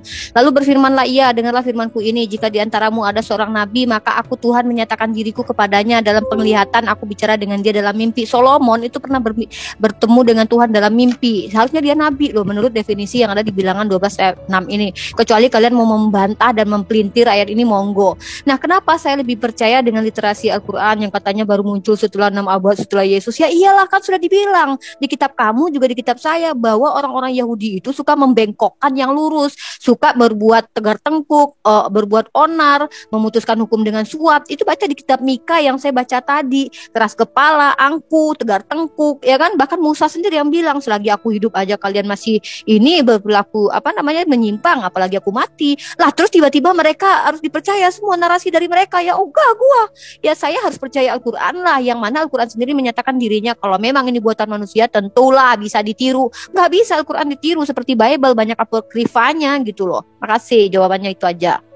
Silakan Bang Rafael. Jadi sama sekali tidak menjawab pertanyaan saya. Saya tadi mengatakan bahwasanya kenapa Anda tadi malah ke Salomo lah dan lain-lain. Nah, sekarang yang saya perlu tegaskan lagi ya, tadi dibilang bahwa saya Yahudi itu suka membelok-belokkan. Nah, sekarang saya tanya ya, di mana titik atau fase Yahudi membelok-belokkan kitab tersebut? Atau Yahudi membelok-belokkan Septuaginta ataupun membelok-belokkan naskah Laut Mati atau naskah-naskah lainnya? Itu harus diberikan bukti. Karena apa? Itu harus diuji juga. Diuji dari sisi apa? Dari sisi arkeologis atau historis. Nah, sedangkan ya Quran sendiri, masalah silsilah aja antara Isa, Harun, Musa, Maryam dan lain-lain udah beda alamat, beda tahun, bagaimana bisa diuji? Itu jelas salah total. Seharusnya kitab suci yang memiliki sebuah standar yang sempurna itu harus benar semua. Nah, sedangkan dari silsilah, kalau kita bandingkan antara silsilah abad pertama ataupun abad kedua ataupun sebelum Masehi dengan silsilah mengenai Yesus ataupun Isa, dengan isi silsilah yang dideklarasikan atau dikemukakan oleh Al-Quran, itu jelas beda dan jelas salah gitu. Secara logika kita lebih memilih ya naskah yang lebih otentik dan naskah yang lebih lama daripada kita memilih naskah yang baru. Sama dengan logika bahwasanya kita lebih memilih naskah misalnya sejarah kemerdekaan yang lebih lama dan yang lebih dekat dengan waktunya daripada kita memilih naskah sejarah kemerdekaan yang ditulis langsung oleh orang-orang Belanda di tahun 2016. Nah, itulah yang harus kita pakai logika. Tapi ya Muslim tidak memakai logikanya, bahkan Isa kitab Injil yang diberikan Isa aja tidak bisa dibuktikan. Sudah belum? Oke, sudah. Biar ada sisanya, kita berikan sisa 30 detik nanti. Silakan. Ya kalau bicara tentang naskah tertua ya kamu terimalah kitabnya orang Hindu, itu lebih ada dulu daripada kitab-kitabmu ya. Kamu jadi orang Hindu aja, jangan jadi Kristen, itu lebih duluan ada. Nah terus di mana fase orang Yahudi itu merubah-rubah? Di mana fasenya kamu bilang Yesus ngapain membenarkan meluruskan ajaran-ajaran kaum Saduki Farisi itu?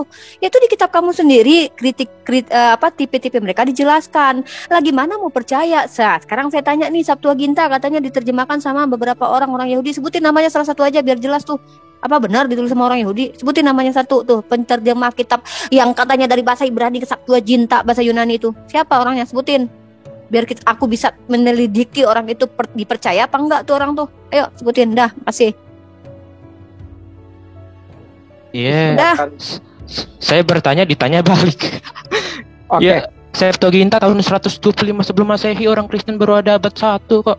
Dikatakan orang Kristen yang buat. Bagaimana ini logika seorang Muslim ini? Saya nggak pernah bilang orang Kristen yang buat, saya nanya. Katanya Septuaginta itu terjemahan. Jangan yang dibawa.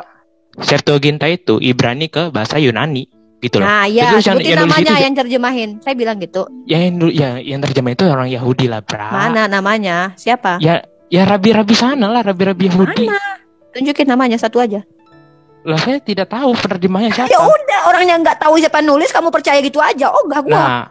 Nah makanya itu Septuaginta itu ya lebih otentik dan juga itu ya benar-benar lebih lama daripada Quran yang benar-benar bukan firman Allah dan harus dipercaya. Bahkan silsilah aja jelas salah. Gitu loh. Saya masih ada waktu 10 detik itu. Ya lanjut. Silakan. Gitu loh. Quran itu tidak bisa menjelaskan silsilah Isa al-Masih secara benar apabila kita bandingkan dengan naskah-naskah yang lebih tua. Masa kita percaya sih naskah abad 6 abad 7? Nggak jelas. Oke, cukup waktunya. Silakan dipertegas.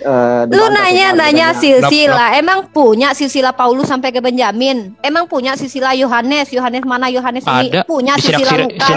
Punya silsilah mana? Sebutin. Dalilnya mana? Ayo tunjukin Sinaksarion itu. Di Bible lu ada nggak? Paulus itu siapa? Bapaknya, nenek moyangnya sampai ke si Benyamin? Ada nggak di kitab lu? Tuhan lu tuh punya silsilah. Aneh aja, katanya Tuhan nggak punya bapak tapi punya silsilah sampai ke Daud, lucu. Nah terus lu bilang tadi kenapa Al-Quran bukan firman Tuhan? Ya nggak apa-apa, orang Kristen bilang Al-Quran bukan firman Tuhan, nggak apa-apa, diuji aja. Kalau saya tanya, kamu tanya sama saya kenapa saya lebih percaya sama Al-Quran? Al-Quran sendiri menyatakan standar dirinya. Kalau memang ini buatan manusia, buktikan ada nggak yang bisa niru. Kalau Bible lu banyak yang niru, apokrifa banyak, apokame-ame yang nggak ada ya. Kalau apokrifa itu banyak sekali, bahkan kitab Thomas lah, kitab Filipus lah. Siapa yang punya standar menentukan ini beneran firman Tuhan, ini bukan firman Tuhan? Siapa? Yang jadi standarnya? Terus katanya Septuaginta ada sebelum apa? Saya nggak bilang orang Kristen yang buat, karena katanya orang Yahudi yang menerjemahkan. Makanya saya tanya siapa orang Yahudi yang menerjemahkan itu sampai lu bisa percaya begitu? Karena apa? Di teks Mesorah dengan Septuaginta itu ada yang berbeda. Gue udah pernah nanya Marion kemarin tuh Hosea 1 ayat 1 kalau nggak salah, 11 ya, Hosea 1:11 apa Hosea 11 ayat 1. Itu antara teks Mesorah ya, yang ada sekian setelah abad Masehi dengan Septuaginta itu beda. Belum lagi tentang Mikal itu ya. Mikal katanya Mikal yang nggak punya anak, ternyata Merab yang punya anak. Itu ada perbedaan di antara Septuaginta dengan teks Mesorah. Kejadian-kejadian kesalahan seperti itu membuat saya sebagai orang yang punya otak nggak mungkin terima gitu aja informasi dari orang yang memang udah dikutukin di dalam kitab lu sendiri. Itu baca ya saya 57. Orang Yahudi itu ditunggu-tunggu kebenaran yang ada hanya keonaran, ditunggu kebaikan yang ada kelaliman. Yang bilang siapa Tuhan lu? Bahkan Yesus bilang orang Farisi Saduki itu ular beludak. Ular beludak lu tahu apa maksudnya? Lidahnya tuh bercabang. Orang Farisi itu orang apa? Orang Yahudi. Jadi lu tanya kenapa gue lebih percaya sama Al-Quran daripada kitab yang datang setelah sebelumnya? Ya nggak percaya lah sama ular beludak. Nah Nabi Muhammad itu terkenal kejujurannya. Dia terkenal jujur sejarahnya. Kalau lu gak percaya ya monggo. Tapi lu sebutin siapa bapaknya Paulus sampai ke Benyamin. Lu nanya nasabnya kita. Lu punya nasab gak orang-orang tokoh-tokoh Alkitab lu? Tunjukin tuh ya Yohanes siapa, Matius siapa, Lukas siapa. Pernah gak ketemu Yesus Lukas? Gitu caranya, makanya bisa percaya sama literasi yang muncul tuh. Kalau lu mau percaya literasi yang lebih dulu sebelum apa yang lu duluan, lu jadi orang Hindu aja. Orang Hindu tuh literasinya lebih duluan ada daripada Biblos. Ya gitu kalau berlogika sama gua ya. Nah jadi itu di kitab lu sendiri Parisi ular beludak. Lah lu percaya sama kitab-kitab suci apa yang katanya tuh ini loh kitab sucinya Tanakh Septuaginta diterjemahkan dari bahasa Ibrani ke bahasa itu, penulisnya aja lu nggak tahu. Jangan-jangan seandainya waktu itu, seumpama, ntar dulu ini waktunya kalian udah habis. Jadi kalau seandainya ada Cahyono zaman dulu bikin diari, itu kalian percaya kitab suci itu gitu. Timer tampilkan aja Bang Kepas di stop screen-nya biar kita lihat gitu. Jadi kalau ada zaman dulu orang bikin puisi, bikin ini penulis Septuaginta. Iya, oke. Oke, tidak apa-apa. Lanjutkan Uniripa. Iya, jadi lucu aja gitu ya. Jadi kalau suatu saat dia di zaman dahulu tuh ada yang bikin diari puisi surat cinta tuh jadi Bible tuh, jadi kitab suci. Walaupun nggak ada sanadnya nggak penting gitu. Mana sanad Matius? Mana kitab Wahyu penulisnya Ibrani siapa? Gak tahu nggak penulis Ibrani siapa? Penulis kitab Samuel siapa? Samuel katanya. Tuh dikira-kira lah, ini dikira-kira. Emang ada waktu habis. Penulisnya aja nggak jelas mau dipercaya. Sorry. Cukup sekarang penanya terakhir dari Muslimnya karena kita sepakati di technical meeting 2 jam setengah. Ini sudah 2 jam setengah. Silakan Bang Kores. Bang Kores silakan. Bang Kores. Ya, sebagai... cek sip. Bentar. Oke, silakan. Pak Munir, standby timer Pak Munir. Halo yang di live comment, Triun Slayer Comment Center. Yang kalian tunggu datang juga. Oke, perhatikan ya pertanyaannya untuk saudara-saudari kekristenan. Apakah Ayan itu adalah salah satu kualifikasi untuk menjadi rasul dari Tuhan Kristen? Silahkan dijawab. Paus. Nggak jelas. Ayan. Ayan. Epilepsi. Apa? Ayan atau epilepsi apakah menjadi kriteria? Nggak usah dijawab, Bro. Nggak usah dijawab. Bener, jangan dijawab. Pak Munir standby timer. Begitu bicara penjawab, mau jawabannya tidak usah dijawab, jalankan aja waktunya Pak Munir. Entah itu perkataannya cuma tidak usah dijawab, itu tetap dijalankan waktunya. Pak Munir. Ya, oke. Gimana tanggapannya atas pertanyaan tadi? Silakan dari pihak Kristen. Udah, nggak dijawab. Nggak jelas, pertanyaannya nggak jelas. Nggak jelas ya? Nggak jelas. Atau nggak tahu? Bukan, kamu menghina. Oh, gua menghina ya? Iya, jelas. Tunggu. Kita lihat apakah gua menghina. Oke, pause dulu. Salah.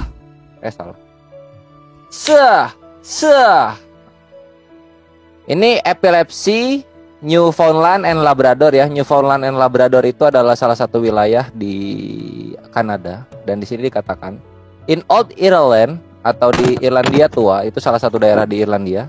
Epilepsy was known as Saint Paul disease. Nah, ini Ayan itu dikenal juga dengan nama penyakitnya Santo Saul Tarsus. Nah, gitu. Ini si Apostolos ini secara sembunyi-sembunyi memberitakan ayannya itu di beberapa kejadian. Contoh di 2 Korintus 2 nomor 7 gitu kan. Sekian. Jadi gue balik lagi pertanyaannya, apakah Ayan itu adalah salah satu kualifikasi dasar kami bukan dari Tuhannya Kristen? Dasar kami bukan tabloid seperti ini. Oh, bukan tabloid ya? Bukan tabloid. Ini bukan tabloid, ini foundation. Apapun ini. Ini yayasan. Siapa? Oh, ini berarti ini salah ya. Coba kita bawa satu lagi coba. Iya. Coba kita bawa satu lagi. Kitab yang dibawa. Lagi nih .uk. Organization.uk. Epilepsi juga soal ayan-ayan. Disconnection between Saint Paul and epilepsy. Ini kan copy paste, Pak. Ini kan cuma copy paste yang tadi. Kamu baca dong.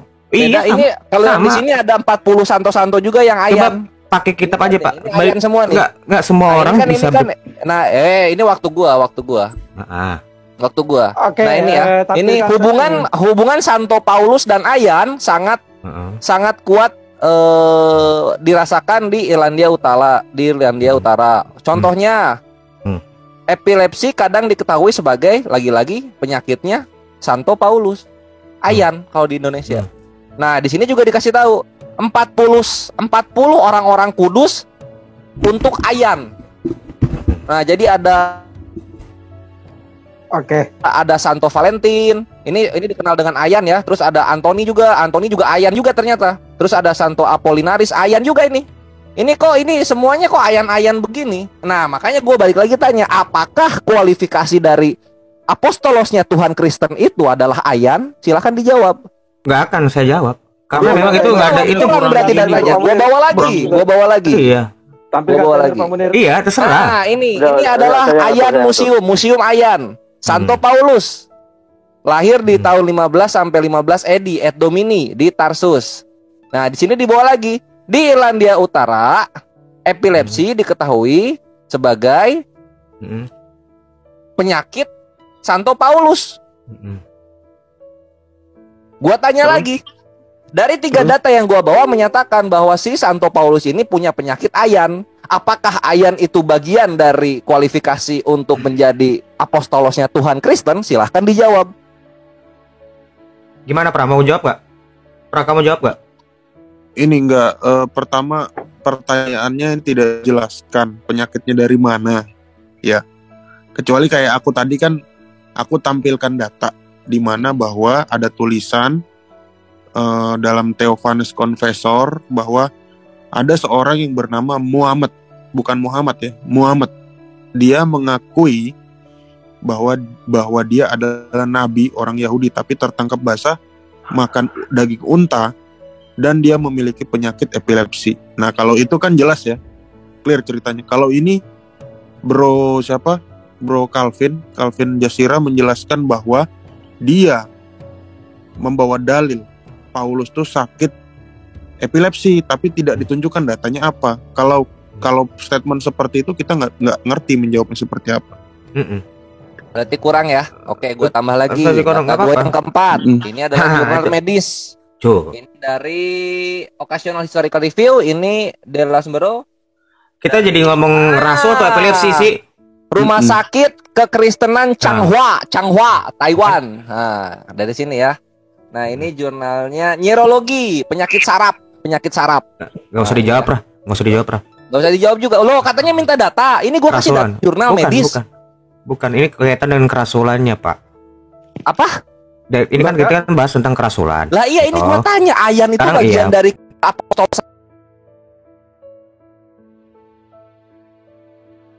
Tuhan Kristen bukan? Loh. Lah ini itu kan disebutnya Irlandia, itu abad pertengahan. Mana ada daerah? Data keempat gua diperhatiin dong. Ini lihat di layar. Tahu, saya baca. Tadi semua itu saya baca. Ya, itu kan di Irlandia kan. Menurut orang Irlandia. Yang keempat. Yang 1, 2, 3 saya baca, yang keempat saya belum baca, terlalu kecil. Yang keempat cukup berarti boleh. Enggak usah. Enggak mau jelasin yang keempat. Enggak perlu. Karena ini kita tentang kerasulan kan. Nah, itu dia. Apakah rasul-rasul yang menurut kalian dari Tuhan Kristen itu kualifikasinya mesti ayan? Loh gitu, kualifikasinya itu nggak ada ngomong tentang penyakit atau nggak penyakit. Loh, tadi kok kenapa ada 40 santo-santo kudus yang ayan? Loh, santo-santo beda loh sama rasul, Bro. Nah, itu kan turunnya Santo Paul. Sekarang itu kan santo-santo. Paul itu kan disebut santo itu. Bu, dengar dulu. Gimana? Kita kan ngomong tentang rasul. Ya berarti kan kaitannya sama orang yang hidup di abad pertama kan. Iya. Iya, ya udah. Sekarang apa hubungannya sama santo? Kan kita harus. Ya itu kan turunannya ternyata santo-santonya juga ayan tuh. Nah, sekarang gua tanya rasul nih, apostolosnya ini, apakah apostolos itu nggak ada. Bukan. Memang harus dibaptis dari ini. Kalau tentang syarat itu harus dibaptis dari suksesi para rasul. Hanya itu. Oh, berarti bukan ayan. Loh, ayan itu nggak ada. Oh, nggak ada. Narasi itu nggak. 12 nomor 7 kok ditafsir menjadi ayan oleh medis modern? Silakan. Maksudnya mana? Coba tunjukkan. Apa namanya medis modern? Iya. Nggak, maksudku gini, Bu, Pak. Itu 2 Korintus yang kamu maksud itu apakah mengindikasikan itu adalah syarat rasul?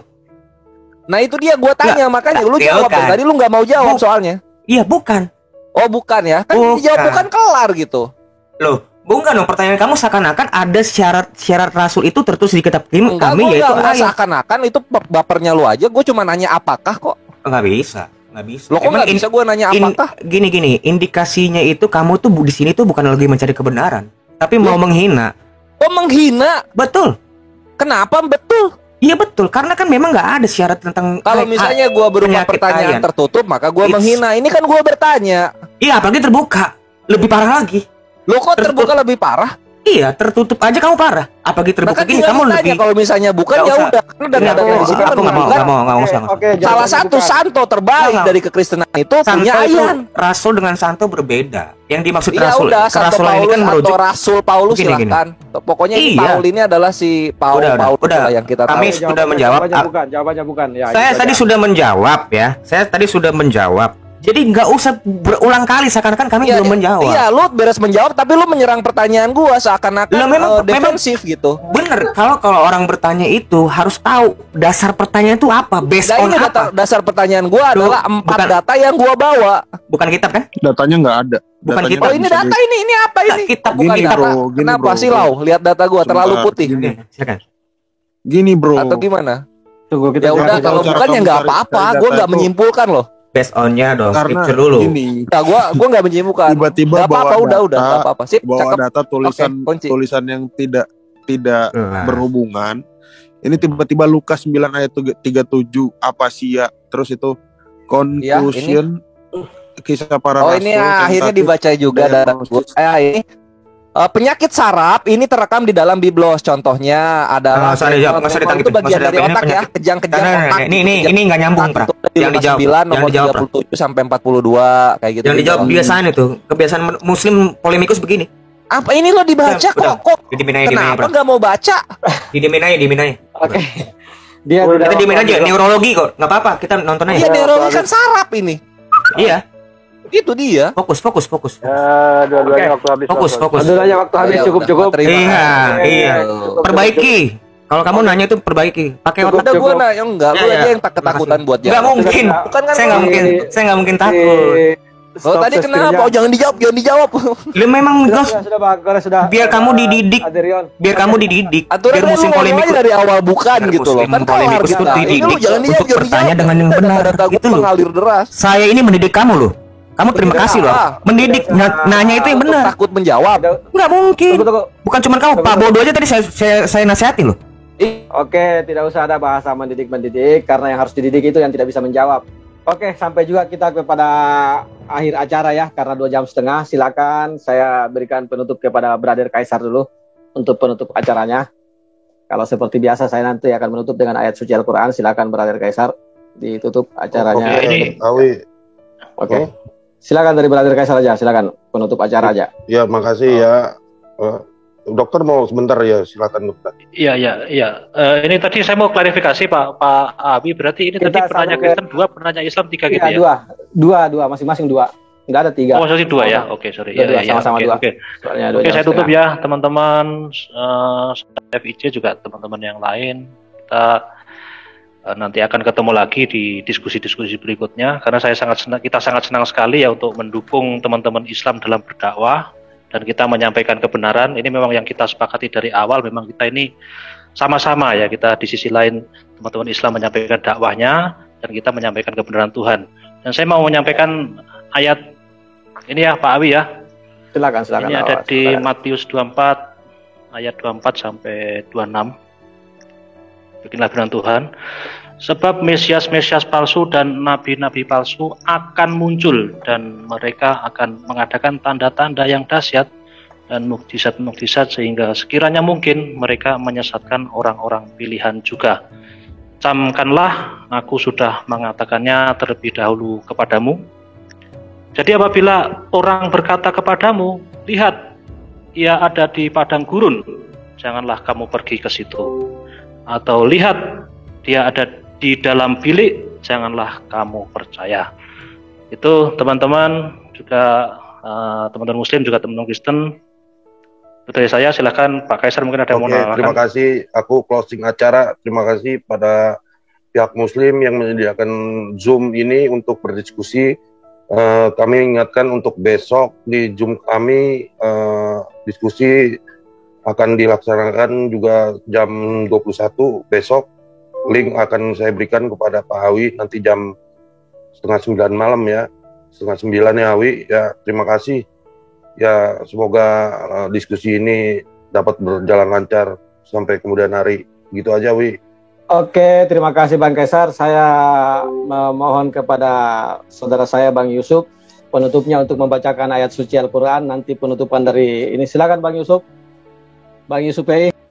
Ya, itu dia saudaraku yang diberkati dan dikasihi oleh Tuhan kita Yesus Kristus. Kita bersama-sama telah mendengarkan serta melihat bagaimana keberlangsungan suatu diskusi atau debat yang sangat menarik, seru dan juga memanas. Dan kita melihat masih di awal-awal atau di menit-menit awal saja sudah terjadi keributan yang dimana Uniriva bersama dengan temannya ini ketika mereka membawakan suatu narasi atau menjawab setiap pertanyaan-pertanyaan dari teman-teman para apologet Kristen, mereka akan mengeluarkan suatu respon atau reaksi yang sama sekali menurut saya itu tidak boleh atau tidak seharusnya ada di dalam suatu ranah diskusi atau debat, yang dimana dari sini saja kita sudah melihat bagaimana mereka seperti mau memancing emosi dari lawan diskusi atau debat mereka seperti itu, supaya mungkin dengan tujuan mereka melakukan hal tersebut supaya lawan diskusi ini menjadi kebingungan atau mereka menjadi blank, tidak bisa berpikir atau mau membuat mereka down seperti itu. Tapi kita bisa melihat bagaimana teman-teman para apologet Kristen ini mereka sangat luar biasa dengan penuh keyakinan iman mereka. Mereka juga bisa terus membantah serta mematahkan setiap narasi, argumentasi dan juga setiap pernyataan-pernyataan dari teman-teman para polemikus ini atau dari Uniriva bersama dengan kawan-kawannya ini. Karena kalau kita melihat Uniriva ini ketika dia sedang berdebat atau berdiskusi, dia kerap kali selalu saja melontarkan suatu perkataan atau kalimat-kalimat yang itu seharusnya tidak ada di dalam suatu ranah diskusi, yang dimana dia selalu memperkatakan atau membuat suatu narasi yang itu secara tidak langsung menyerang pribadi seseorang. Bahkan dia juga sedang melakukan suatu penghujatan tanpa dia sadari ataupun itu dia sangat sadari ya. Tapi kita sendirilah yang bisa menilai dari setiap narasi dan juga kalimat-kalimat yang dikeluarkan oleh seorang Uniriva bersama dengan kawan-kawannya ini. Ya, kita hanya bisa melihat bagaimana teman-teman para apologet Kristen ini mereka sangat luar biasa dipakai Tuhan, sehingga mereka bisa terus mempertanggungjawabkan, mempertahankan iman mereka walaupun mereka kena serangan dari Uniriva dan teman-temannya ini, menjatuhkan mereka, bahkan menyerang pribadi sampai mengatakan tentang menyangkut pautkan dengan orang tua atau ibu seperti itu. Tapi mereka tetap berdiri teguh untuk mematahkan setiap argumentasi bahkan narasi liar dari seorang Uniriva yang kerap kali lari dari tema atau dari setiap pertanyaan dan pernyataan yang dilontarkan oleh teman-teman para apologet Kristen. Ya teman-teman, kita bisa melihat bagaimana ketika suatu diskusi ini berlangsung, dari sini saja kita sudah bisa melihat bagaimana kepribadian dari seorang Uniriva bersama dengan kawannya ini. Dan kita sendiri yang bisa menilai bagaimana ketika mereka mengeluarkan suatu kalimat melalui perkataan atau dari mulut mereka, apakah semuanya itu harus ada di dalam suatu ranah diskusi atau tidak boleh seperti itu. Karena kalau selama saya mendengarkan, bahkan selama saya mengikuti diskusi ini, yang di dalamnya hanya ngerocos nggak jelas, yang dimana di dalamnya hanya suatu mengeluarkan kalimat-kalimat yang kasar, yang menyinggung, bahkan memancing emosi seseorang atau lawan diskusi seperti itu ya. Dan ini bisa menjadi suatu pembelajaran bagi kita ya, dimana kita berharap ketika kita berdiskusi atau berdebat, kita mengeluarkan kalimat-kalimat yang enak didengar tanpa harus mengeluarkan kata-kata yang kasar, menyinggung perasaan atau pribadi orang lain seperti itu, supaya kita juga mau diskusi ini bisa mengedukasi untuk teman-teman yang mengikuti diskusi atau debat tersebut seperti itu. Ya, kita berdoa supaya Uniriva bersama kawannya ini mereka juga bisa dijamah Tuhan, mereka bisa melihat kebenaran yang sejati, bahkan keselamatan yang disediakan oleh Allah yang melalui Yesus Kristus, yang kerap kali selalu saja diperkatakan oleh Uniriva ya. Kalau kita mengikuti diskusi tadi ini, bagaimana Uniriva ini terlalu banyak memperkatakan tentang siapa Yesus Kristus yang tidak sama sekali itu ada di dalam Alkitab ya. tidak ada dalam Alkitab, di mana dia hanya bernarasi liar dengan data-data yang bodong yang tidak bisa dia pertanggungjawabkan. Ya tidak masalah, kita hanya bisa berdoa supaya firman itu sendiri yang boleh mengubahkan kehidupannya, bahkan menarik dia untuk datang kepada Allah, percaya kepada Yesus Kristus sebagai satu-satunya Tuhan dan Juru Selamat dalam kehidupannya. Dan kita berdoa untuk teman-teman para apologet Kristen dimanapun mereka berada, supaya mereka boleh terus teguh, kuat, dan dipakai Tuhan secara luar biasa dengan hikmat Tuhan, untuk mereka bisa terus mempertahankan, bahkan meluruskan setiap tuduhan-tuduhan liar dari teman-teman para polemikus, dengan tujuan supaya Injil bisa diberitakan sampai ke ujung-ujung dunia, dan begitu banyak supaya begitu banyak orang yang boleh mendengar kabar baik tersebut, bahkan banyak orang yang mengambil keputusan untuk percaya kepada Tuhan Yesus sebagai satu-satunya Tuhan dan Juru Selamat dalam kehidupannya. Oke, mungkin sekian video saya di hari ini. Sampai berjumpa di video-video saya selanjutnya. Kiranya Tuhan Yesus memberkati kita semua.